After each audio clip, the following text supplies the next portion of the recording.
കോതമംഗലം ടൗണിലെ automatic traffic signal സംവിധാനം വീണ്ടും പണിമുടക്കി. ഈ മാസം ഇത് രണ്ടാം തവണയാണ് ഈ പ്രശ്നം ഉണ്ടാകുന്നത്. അടിക്കടി തകരാർ സംഭവിക്കുന്നതിന് പരിഹാരം കണ്ടെത്താൻ അധികാരികൾ നടപടിയെടുത്തിട്ടുമില്ല. കോതമംഗലം പോസ്റ്റ് ഓഫീസ് ജംഗ്ഷനിലെ ട്രാഫിക് സിഗ്നൽ സംവിധാനം വെള്ളിയാഴ്ച മുതലാണ് പ്രവർത്തനരഹിതമായത്. വാഹനങ്ങൾ തോന്നുംപടിയാണ് ജംഗ്ഷൻ മറികടക്കുന്നത്.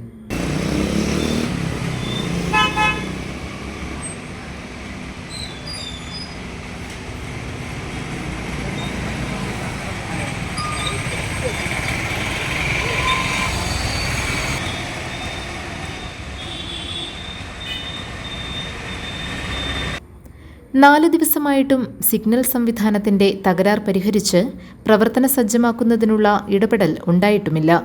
സിഗ്നൽ ലൈറ്റുകൾ കേടാവുന്നത് തുടർക്കഥയായിരിക്കുകയാണ്.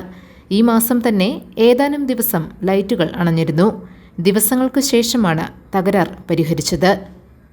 GTV news.